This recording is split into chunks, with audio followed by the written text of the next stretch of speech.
paz de Cristo, ¿cómo están? Van a tener que aguantarme un poquito así hoy mi voz. Está como está. Irá mejorando. ¿Zafaste de que te llame Huguito? Dije, no, creo que voy a poder. Cambio de clima. Ese cambio de clima y que pasa estas cosas. Pero ya va a ir calentando a medida que vaya hablando y va a ir mejorando. Es como el auto. Necesita calentar los motores. Bien, vamos a repasar un poquito. Este es Rompiendo Barreras 2, ¿no? Parte 2. La semana pasada vimos acerca de eso. Vamos a repasar. ¿Una barrera qué es? Es un obstáculo. Un obstáculo que impide el paso hacia algún lugar. Y también sirve a veces una barrera para delimitar terreno, ¿no? Uno ve que hay ciertas cosas. Entonces, como dijimos, la barrera a veces no tiene ni connotación ni positiva ni negativa. Es una barrera. Lo que pasa es que hay algunas barreras que son buenas. Veía la otra vez en un departamento, en el piso 12 estaba, y tenía puesto toda una red en el balcón, ¿no? Una red ¿cómo se llama? Una red bastante fuerte. Y esa se llama una red para protección de niños. No es para que no entren los niños, sino para que los niños no puedan salir de un balcón de un piso 12. No es el caso. Entonces, esa es una barrera que tiene un sentido positivo. Pero también una cárcel es una barrera. Y la cárcel es una barrera que para quien está dentro no es algo positivo. Pero para los que están afuera, la cárcel es algo positivo. Porque si metieron un ladrón, saben que por un tiempo no va a estar robando. ¿No? Tiene todo depende de quién lo mire. Dijimos que traspasar barreras es difícil humanamente, que nosotros enfrentamos barreras continuamente y que cuando hay ciertas barreras que podemos romper, la palabra de Dios tiene promesas, pero a la vez también tiene responsabilidades con las que tenemos que lidiar. No, y esto es cuando uno rompe ciertas dificultades, lo hace porque está luchando para hacerlo. Entonces, siempre tiene un precio romper esas barreras. Y el texto que terminamos la semana pasada fue este de Josué 1:9, que dice: ¿no te lo he ordenado yo? Sé fuerte y valiente. No temas ni te acobardes, porque el Señor tu Dios estará contigo donde quiera que vayas. Así terminamos, ¿no? Entonces dice: no temas ni te acobardes, porque el Señor estará contigo donde quiera que vayas.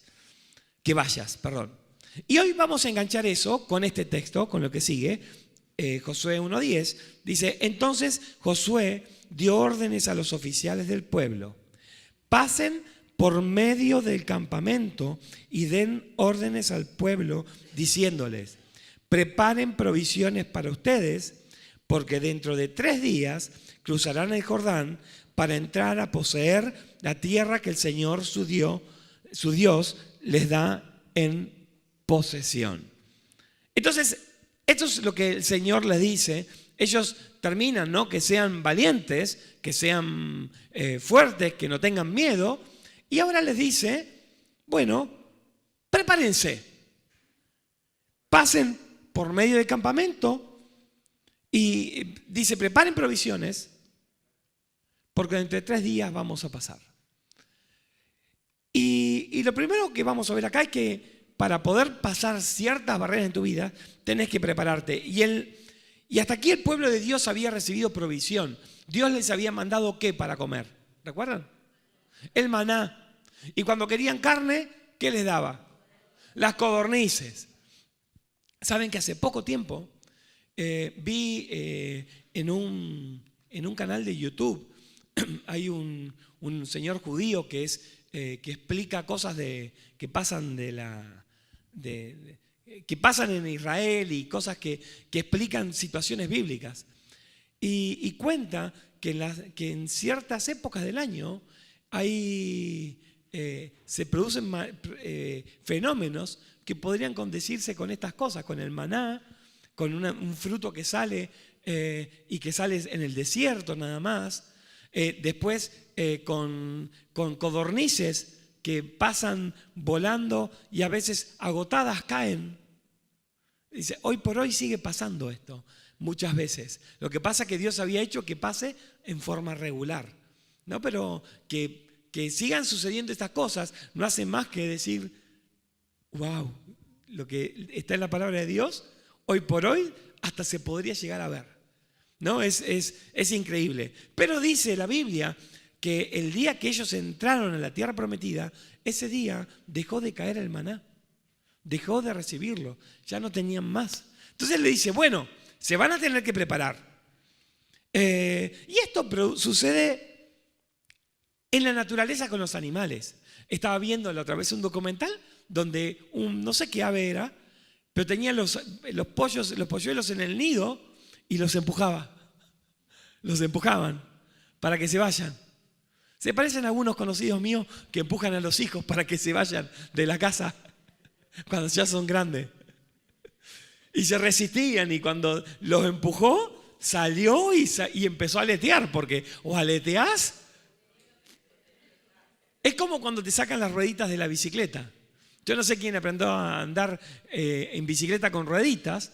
Yo no aprendí con rueditas, yo aprendí con alguien corriendo atrás. Y que de repente te soltaban, ¿no? Y cuando te soltaban y de repente decían, no, te agarro, y ya no te tenían, ¿no? Es así, pedaleás. ¿Y qué va a pasar? En casa, cuando tenemos bastante terreno y en época de primavera, que nacen los pichones, hay varias aves que hacen nido en algún árbol, algo así. Y tengo las perras que detectan eso y pueden estar horas, días enteros, mirando así, esperando que intente volar. Porque el primer vuelo hacen y ¡puf! Al piso. Cuando al piso, ¡fua! Las perras vienen con el pichoncito, no es un asco. Pero bueno, es parte de su instinto, no es el instinto de los animales. Si puedo evitar que hagan nido, cuando lo veo, lo saco, que están armando el nido, lo saco porque sé que esos pichones no tienen posibilidad en casa. O tienen pocas posibilidades. Porque si no son los gatos, son los perros. Así que bueno, pero quiere decir, y lo primero que hacen es, salen volando y ¡puf! Al piso. ¿No? Bajan, sí, no es automático. Y cuando aprendés a andar en bicicleta, lo mismo. Andás y lo primero, ¡puf! Te vas a caer y te vas a golpear. Es parte de la vida, es parte del aprendizaje. Y madurar espiritualmente también a veces tiene que ver con esto de quitarte las rueditas. A veces el evangelio parece que te estamos llevando, y sobre todo la gente que ha llegado más nueva a la iglesia, lo llevamos como entre algodoncitos, ¿no? Y decimos, bueno, dale. Pero es tiempo de que tu vida empiece a crecer. De que tu vida empiece a dejar de andar con las rueditas que siempre... y las rueditas a veces puede ser, no sé, el hermano tal, fulanito que cuando estoy mal... La verdad, vos tenés poder delante de Dios también para pedir y orar en el nombre de Jesucristo. Y pedirle que Dios haga ese milagro. Entonces, por supuesto que la Biblia nos da órdenes e instrucciones de cómo hacer para que Dios bendiga tu vida. Por supuesto que sí. Y por supuesto que tenemos formas y de repente dice que si alguno está enfermo, llame a los ancianos de la iglesia, pastores, y ungiendo con aceite, impone las manos y Dios da sanidad. Es bíblico eso. Pero también es bíblico que donde hay 2 o 3 reunidos en el nombre de Jesucristo, Él está en medio. Por eso nosotros nos reunimos por las casas, lo que llamamos los grupos de amistad. Nos reunimos y en las casas, ¿qué hacemos? ¿Qué buscamos? Que esté Dios en medio nuestro y que Dios sea el que bendiga. Pero a veces, justamente, necesitas que te saquen las rueditas. Y es eso lo que Josué les estaba haciendo al pueblo de Dios. Dice, prepárense porque ahora vamos por nuestra cuenta. Dios viene con nosotros, pero vamos a crecer. Y en Josué 3:5 dice, Josué le dijo al pueblo, conságrense, porque mañana el Señor hará maravillas entre ustedes. Y lo primero que encontramos que Dios le dice al pueblo a través de Josué es que se santifiquen. Consagrarse es santificarse, es una forma de prepararse. Y santificarse, porque yo sé que los que vienen de la Iglesia Católica, el santificarse es hacerse la señal de la cruz. Pero eso no es santificarse. Santificar es vivir una vida santa. ¿Sabe qué significa ser santo? ¿Alguno sabe? ¿Qué es ser santo? ¿Portarse bien? No sé, digo. Sí, es eso. Santo es apartarse del mal. Es no hacer lo malo. Entonces, obviamente, la Biblia nos dice, sean santos, porque yo soy santo. Pero, a ver, dígame, ¿cuántos santos hay acá? De verdad, posta. Bueno, está bien, ninguno somos muy santitos. No, algunos son, en la casa, acá en la iglesia somos todos santitos. Pero cuando llegan a la casa, algunos se transforman en demonitos. Y no porque usen moño, ¿no? Sí, pasa. Pero quiere decir, la Biblia dice de que nosotros sí somos pueblo, nación santa, porque Él nos santifica. Dios nos hace santos. Entonces, pero sí dice que tenemos que buscar la santidad. Porque hay que buscar la paz y la santidad. Sin la cual, ¿qué dice? Nadie verá al Señor. Entonces tenés que buscar la paz en tu vida. Tenés que buscar la santidad en tu vida. Y eso significa, entiendan una cosa, nuestra salvación es por gracia. Dios nos regala la salvación. Pero la vida en Cristo tiene mucho más que la salvación, porque tiene bendiciones para nuestra vida aquí. Y obtener esas bendiciones tiene un precio. Tenés que esforzarte para conseguir esas bendiciones. Entonces, no confundamos esas cosas. Pero bueno, entonces lo primero que vemos es que si querés ver las maravillas de Dios, tenés que buscar la santidad. Aquel que anda todo el tiempo peleándose. Aquel que anda todo el tiempo buscando roña en esto, en lo otro. El que anda buscando los defectos al otro. Siempre está. ¿No? El que anda llevando chismes. El que anda mintiendo. Ojo con eso. Porque te resta bendición. Se la restás a los demás y te la restás a vos mismo. Porque estás llevando, trayendo. Dios nos libre de andar hablando mal de alguien más. Porque simplemente estamos restando bendición para nosotros. ¿Y cuántos quieren restarse bendición? Yo no quiero restarme bendición. Entonces dice que tenemos que usar nuestra boca para bendecir. Nuestra boca tiene que salir palabras que bendigan. Entonces tenemos que cambiar nuestra forma de pensar las cosas. El mundo como está en este momento, nuestro país como está en este momento, está todo combativo. Todo el mundo dice, no, tenés que luchar por tus derechos. Y el Señor Jesucristo, los invito a que lean Mateo capítulo 5, 6 y 7 en el Sermón del Monte. Jesús dice, si alguno te pega en la mejilla, poné la otra. Si alguno te saca, dale más. Dice, ¿pero eso no tiene sentido? Claro que no tiene sentido, porque el mensaje de Jesucristo es tan revolucionario que cambia el mundo cuando vos lo aplicás. Entonces, si vos ya vas a estar pensando en forma combativa, conmigo no se van a meter, estás cometiendo un error, te estás retando bendición. Con vos se van a meter y vos los vas a bendecir. Sí, pero bueno, ¿viste lo que es esa persona? Es una porquería esa vecina. Le digo por vecina, para no decir, ¿no? Es decir, sí, es mala esa persona. Bueno, empezá a bendecirla. Empezá a actuar como Jesucristo hubiese actuado. Entonces vas a empezar a romper barreras. Y esas barreras van a hacer que tu vida empiece a andar mejor. Y a veces dice, ¿por qué a mí esto me iba bien y ahora no me va bien?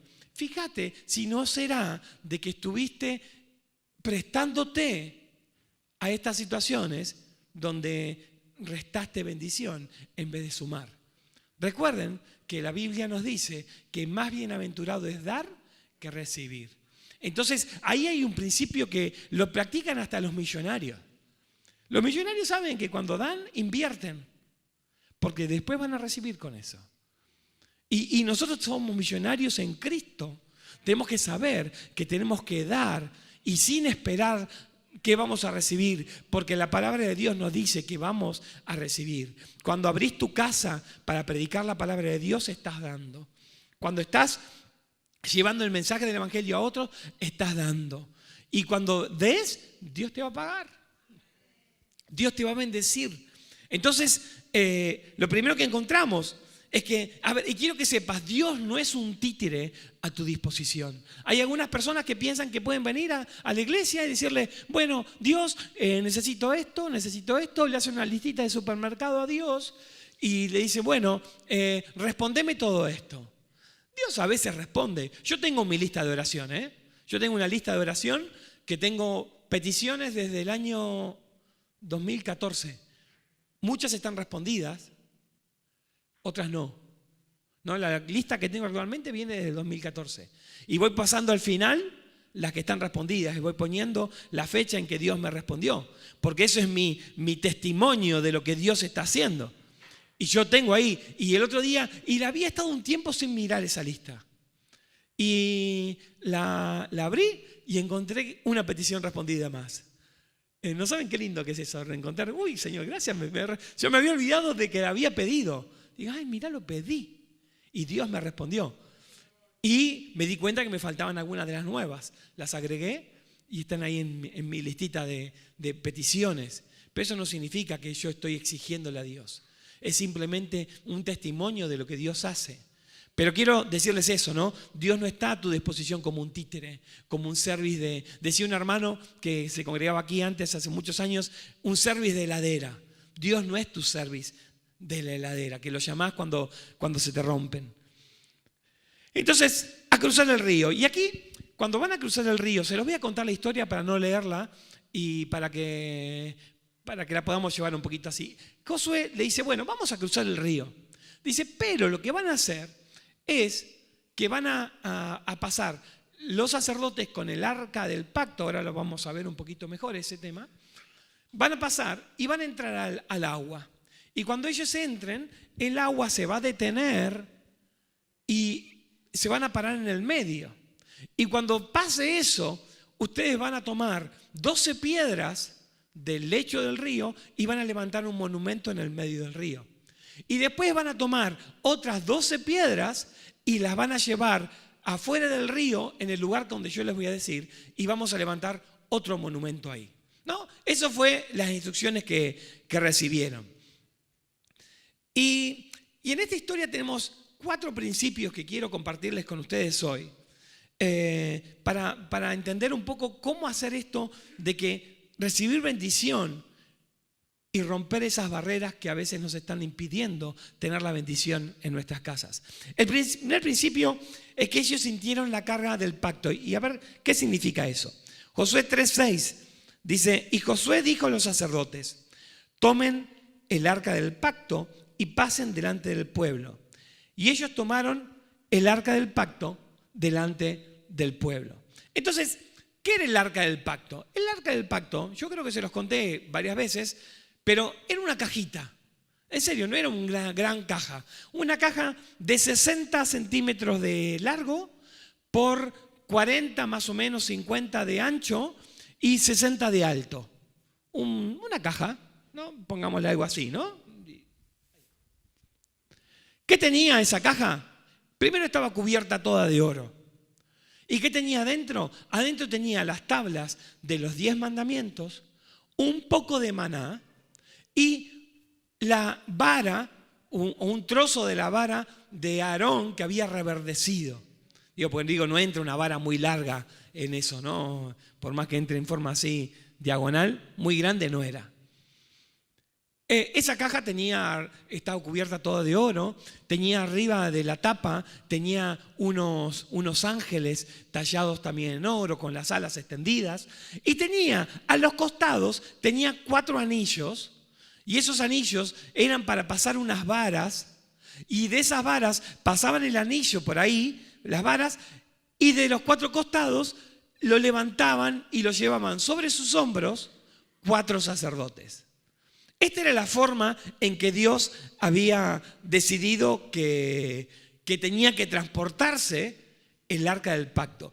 ¿Y saben qué simbolizaba esto? Simbolizaba estar cerca del arca, simbolizaba estar delante de la presencia de Dios. Ese arca era llevado así por los sacerdotes y no se podía tocar. Si vos lo tocabas, corrías el riesgo de morirte. Hay un caso en la Biblia más adelante donde nos cuentan que pasó eso. Entonces, eso simbolizaba el lugar y esa caja se guardaba cuando se armaba el templo, que era un templo de una carpa, un templo móvil, se ponía en el lugar santísimo, en el lugar donde solamente entraba el sacerdote una vez por año. Entonces, era algo muy sagrado. Y aquí tenemos algunas instrucciones, porque fíjense, Dios le dio instrucciones de cómo llevar una caja. No le podría decir, bueno, vayan y lleven la caja. Dijo, no, van a ir 4 sacerdotes, van a pasar las varas, van a tener toda la instrucción que le acabo de contar. ¿Por qué es eso? ¿Acaso Dios es un caprichoso? No, Dios no es caprichoso. Pero para acercarnos a la presencia de Dios no hay atajos. No hay atajos. Dios, si Dios te dice algo así, hacelo así. Si Dios te dice que vas a obtener algo con oración, orá. Si Dios, y hay algunos que pretenden encontrar los atajos por otro lado. No, mira, yo oré una vez, Dios no me respondió, me voy a ir, no sé, a un brujo que me diga. Sí, está bien, hacelo. Pero ¿qué va a pasar? ¿Jugaron alguna vez, no sé, a esos juegos donde vas tirando los dados y vas avanzando y llegás a una casilla que dice retrocede hasta el principio? Sí, claro, retrocede 10 posiciones. No sé, el juego de la oca creo que también era algo parecido a eso, ¿no? Que jugábamos. Sí, retrocede 10 posiciones y haces esas cosas y retrocedes. Entonces nunca salís del barro porque siempre estás cayendo en el mismo error de no creerle a Dios. Y con Dios, vuelvo a decir, no hay atajos. Servir a Dios no es algo sencillo, lleva su aprendizaje. Acercarte a Dios es fácil. Encontrarte con Dios es facilísimo. Pero ¿sabes qué? Seguirlo requiere de cierto esfuerzo. ¿Y por qué les cuento esto hoy? Porque hay algunos que piensan, bueno, voy a la iglesia y me va a ir todo bien. ¿Cuántos están de acuerdo con eso? Menos mal que nadie levantó la mano. Porque en realidad te va a ir como te tenga que ir. Si vos decís, si yo voy a la iglesia, significa de que voy a ir y no tengo que trabajar nunca más.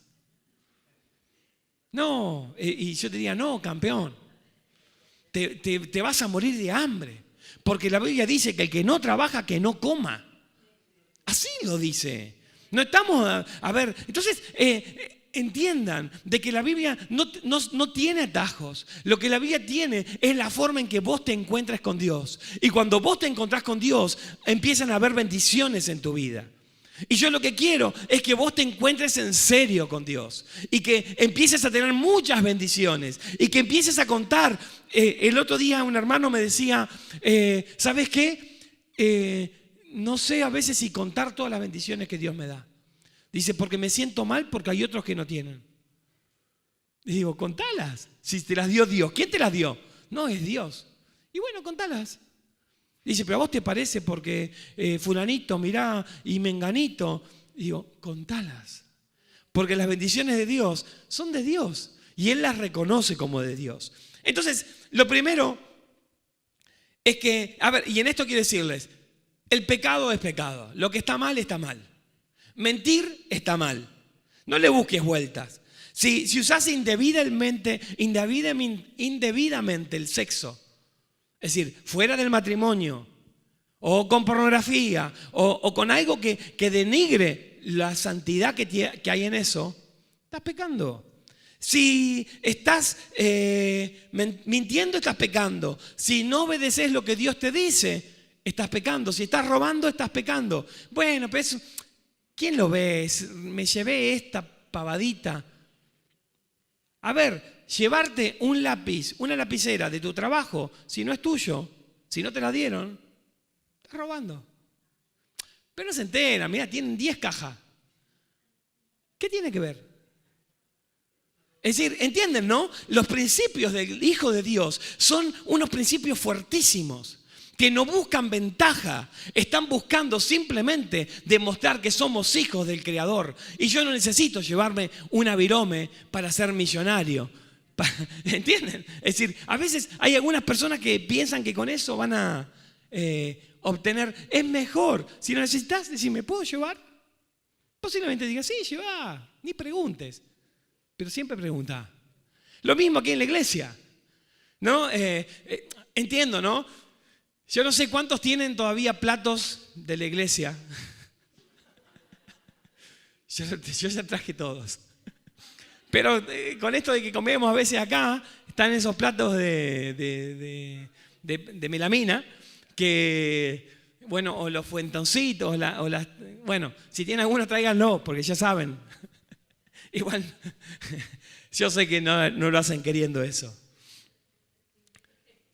Dice, el principio 2 que vamos a ver acá, es que se metieron al río. Josué 3, versículo 13, dice, y sucederá que cuando los sacerdotes que llevan el arca del Señor, el Señor de toda la tierra, pongan las plantas de los pies en las aguas del Jordán, las aguas del Jordán quedarán cortadas y las aguas que fluyen de arriba se detendrán en un montón. Y cuando los que llevaban el arca entraron en el Jordán y los pies de los sacerdotes que llevaban el arca se mojaron en la orilla del agua, porque el Jordán se desbordaba por todas sus riberas todos los días de la cosecha. Entonces, a ver, ¿qué está pasando acá? A veces vas a tener que dar un paso de fe. Porque ellos se tuvieron que mojar. Está bien, se mojaron un poquito, pero hay que dar el paso de fe. La semana pasada hablábamos de Pedro, que él decidió dar un paso de fe y ¿qué hizo? Se bajó del bote, ¿no? De la barca. Entonces, a ver, el paso de fe lo tenés que dar. Pero en esto nosotros tenemos que saber de que el paso de fe a veces es la obediencia a la palabra de Dios. La palabra de Dios, a ver, yo entiendo de que algunos de ustedes, ¿a cuántos les costó hoy levantarse? Estaba frío hoy. Yo si no hubiese estado, sí, bueno, gracias porque me acompañan, pues 3 les costó levantarse, el resto vinieron todos, qué bien, felicitaciones. Y el resto no vinieron directamente. No, pero a ver, me dolía la garganta. Me quedé hasta todo lo que pude, pero dije, bueno, voy a tratar de quedarme todo lo que pueda caliente en la cama para que no empeore esta garganta. Igual vieron que mejoró bastante de empezar a hablar. Pero digo, ¿y la palabra de Dios qué dice? No dejen de congregarse, como algunos tienen por costumbre. Entonces, a ver, hay que romper, hay que dar ese paso de fe. No, yo tengo que ir esta mañana. Yo necesito de Dios. Yo voy a ir porque tengo necesidad en mi alma, tengo necesidad física por esto, por lo otro. Pero el hecho de levantarte y venir es dar un paso de fe, es creerle a Dios. Y eso es lo importante, de que le creas a Dios. Y de todo lo que dice la Biblia. La Biblia dice, por ejemplo, también, como dijimos antes, mejor es dar que recibir. Y cuando te volvés generoso, dice, mira, no tengo mucho, pero como dijo Pedro y Juan, lo que tengo te doy, ¿no? Y de repente le das algo a alguien que está necesitado. Y vos no sabés, dice la palabra de Dios, que muchos sin saber han hospedado ángeles, han bendecido ángeles. Ayer escuchaba un testimonio, estuvimos ayer en la calificación de los futuros ministros y estuvimos todo el día ahí en Capital. Por eso también mi voz se maltrató un poco porque tuve que hablar mucho, porque eran entrevistas con personas que van a ser ministros, posiblemente pastores en el futuro.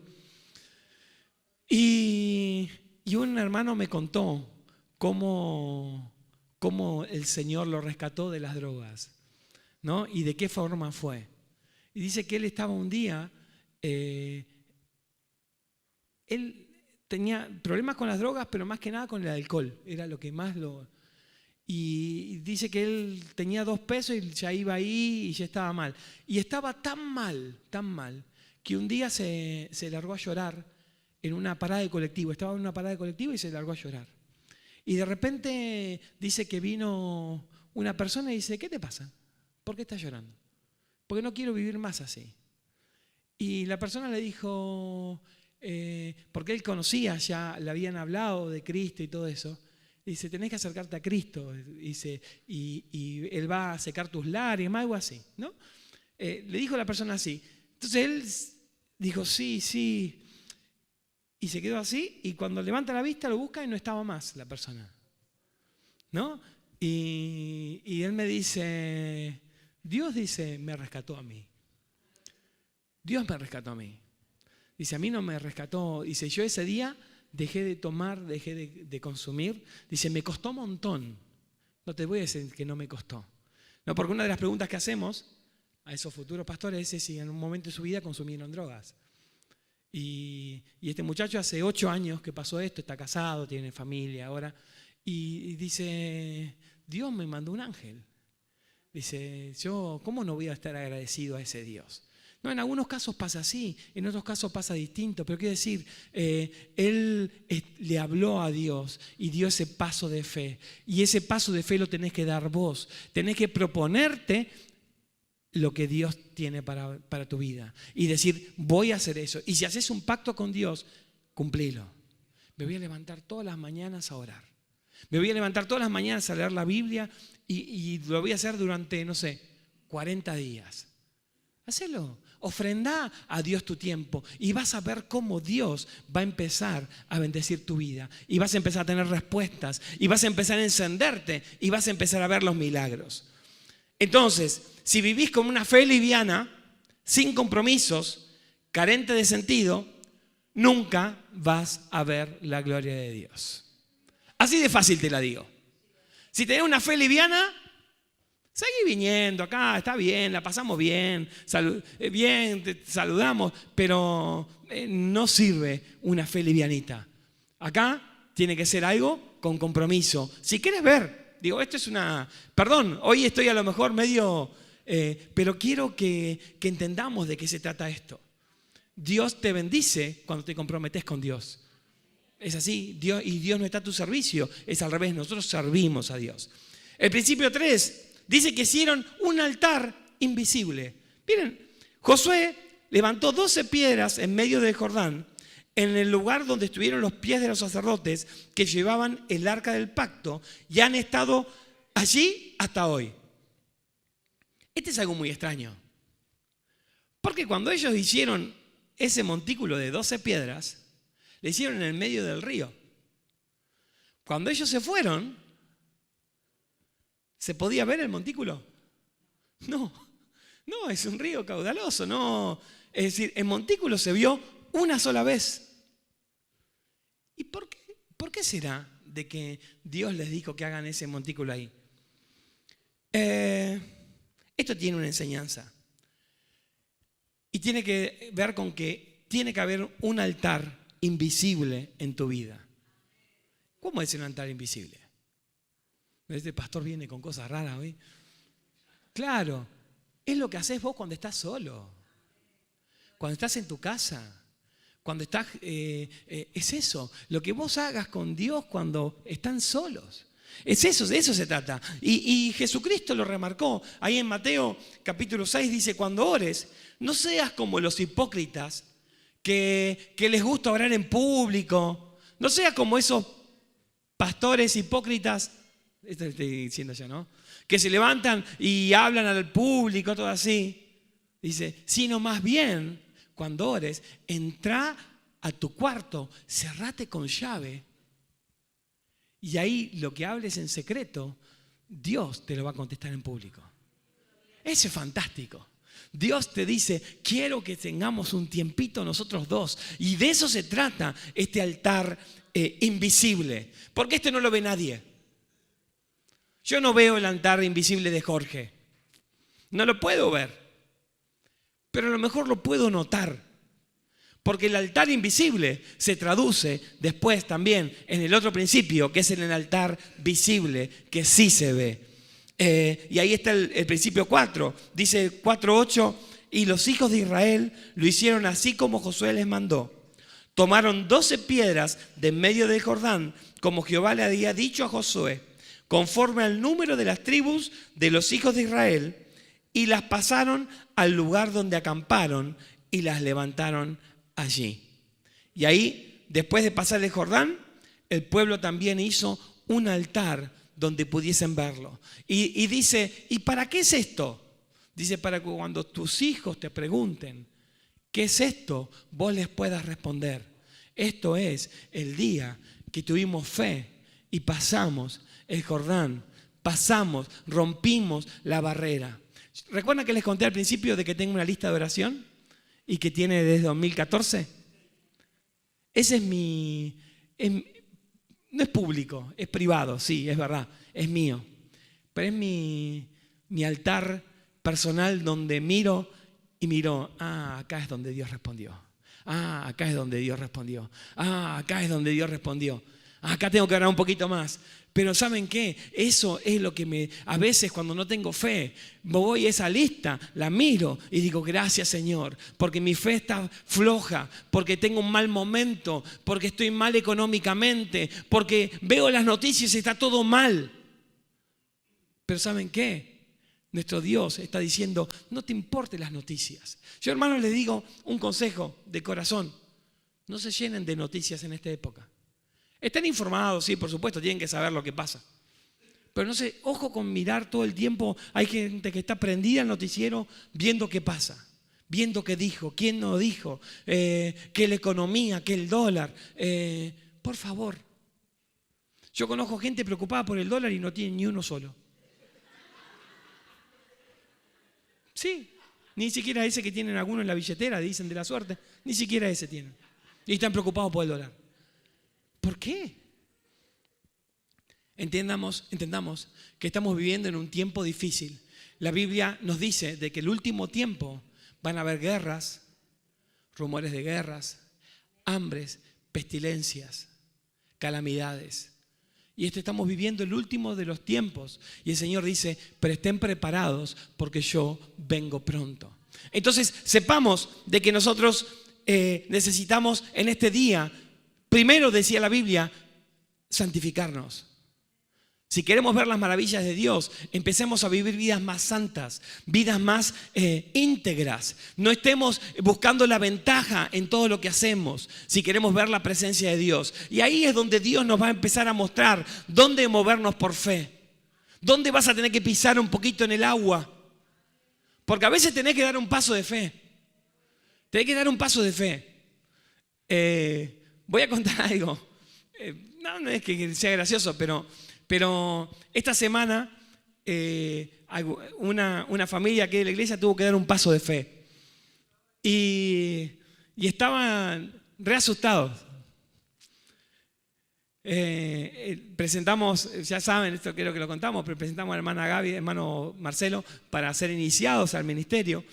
Y esta semana la hermana Gaby me había dicho, creo que sus pensamientos me llegaban telepáticamente. Y el hermano Marcelo me manda un mensaje, yo no sé si la hermana Gaby sabe que me mandó un mensaje, diciendo, no sé, no me siento seguro, algo así me dijo. Entonces digo, no, bueno, dale, no, pedí el turno, andá, no te preocupes. Y ayer cuando se iban dice, pero no era para tanto. Bueno, no era para tanto, pero había que dar el paso de fe. Había que dar el paso de fe. ¿Entienden? Es así, hay que dar el paso de fe. No, y ellos ayer, es más, después se fueron no sé si ustedes fueron a merendar también, estaban todos relajados los que fueron, más tranquilos de lo que había pasado, pero hay que dar el paso de fe y creerle a Dios que Dios va a hacer lo que dijo que va a hacer. Entonces en tu vida es lo mismo. A ver, necesitamos dar pasos de fe en lo que Dios nos muestre. Y Dios va a empezar a bendecir nuestras vidas de una forma increíble. Yo pienso en esto, pienso en la idea que tuvo una jovencita para ir al hospital a llevar unas cositas del Día del Niño. Fue una jovencita, no le voy a robar la bendición para que el Señor se la dé. No voy a decir quién, pero quiero decir, y eso pienso, personas que empiezan a pensar con la fe, que empiezan a pensar con cosas. Estaba escuchando ayer, mientras iba en el auto, un mensaje, una predicación. A veces uno se nutre de otras predicaciones también. Y contaba un pastor acerca de un pastor en Paraguay que durante la pandemia, él tenía una iglesia chiquita, con poca gente. Y no sabía qué hacer para ayudar. Y él miraba que había otras iglesias que tenían programas que alimentaban a miles. Y decía, bueno, yo no tengo nada. ¿Y saben qué hizo este pastor? Puso una mesa en la puerta de la iglesia y fue al supermercado y compró lo que le dio para comprar. Dice que compró como, no sé, 6, 7 paquetes de fideo, unas latas de poroto, de garbanzo que tenía, unas salsas, y la puso en la puerta de la iglesia con un cartel: si necesita, lléveselo. Y dice que en un momento vino gente y se lo llevó. Pero pasó otra gente y vio y trajo. Y empezaron a traer. Y se empezó a correr la voz de que ahí ayudaban a la gente y que la gente se podía llevar gratis. Y empezaron a traer, le empezaron a donar de lugares, de empresas. Tuvieron que correr los bancos de adentro de la iglesia e hicieron durante la pandemia un supermercado gratis dentro de la iglesia. Y tanto que impactó al lugar donde él estaba, que esa iglesita, que era una iglesia minúscula cuando empezó él esto, cuando terminó la pandemia, era una iglesia enorme, llena de gente que había sido tocado porque a alguien se le ocurrió que tenía que dar un paso de fe. No sabía cómo, pero es Dios el que hace eso. Estuvimos en junio, estuvimos en Mar del Plata en un congreso de pastores. De ahí nos contaban un muchacho, un profesor de educación física en San Rafael, en Mendoza, cómo surgió la idea de armar un club para que vengan los chicos a jugar al fútbol y que tenga valores cristianos. Y empezaron a trabajar y de repente les quedó chico y tuvieron que buscar un campo más grande. Y no solamente eso, sino que se transformó en el club con más chicos de todo San Rafael. Y vienen de los otros clubes a decirle, ¿cómo hacen? ¿Y qué tienen ellos? Hacen deporte y le predican la palabra. ¿No? Un profesor de educación física que se le ocurrió que podía hacer algo. A ver, porque pensamos a veces que solamente se puede hablar de Dios desde el púlpito, o se puede hablar de Dios simplemente estando sentado ahí o en un grupo. A ver, cree que Dios puede hacer cosas buenas y grandes a través tuyo, a través de tus capacidades. Este pastor de Paraguay no tenía nada. Tenía una bolsita con unos paquetes de fideo y unas latas de garbanzo, de poroto, no sé. Es todo lo que tenía. Y Dios lo usó. ¿Por qué? Porque es el mismo Dios que hacía caer el maná del cielo. Es el mismo Dios que multiplicó los panes y dio a alimentar a 5,000. Es el mismo Dios. Entonces cuando vos te pienses que no tenés nada, estás equivocado porque tenés al Dios que tiene todo. Pero lo que pasa es que tenemos que empezar a romper estas barreras y empezar a movernos por fe. Yo los animo a que hagan lo que Dios les empiece a mostrar. Como esta jovencita de aquí de la iglesia, que hoy vamos a ir a hacer algo. No sabemos qué impacto va a tener eso, o si tiene algún impacto, pero sabemos que empezamos a movernos por fe, porque es la única forma en la cual Dios se glorifica. Así que yo no sé qué necesidad, te voy a pedir que te pongas de pie, qué necesidad tengas hoy. ¿Qué problema esté aquejando tu vida hoy? Sí, pasen chicos, por favor. Pero hoy vamos a movernos en fe. Si tenés una necesidad espiritual, si tenés una necesidad física, si estás enfermo, si tenés una necesidad económica, yo hoy quiero orar por tu vida. Quiero orar por vos. Queremos orar por vos. Así que vamos a abrir este altar y vamos a dejar que sea Dios el que haga. Yo les digo, yo no puedo hacer nada. Yo no tengo fuerzas. Yo apenas hoy estoy con esta voz que sé que esta tarde me va a pasar factura el hablar ahora. Pero es Cristo el que obra. Y si yo tengo que quedarme difónico por proclamar el nombre de Cristo, no me importa, no me preocupa.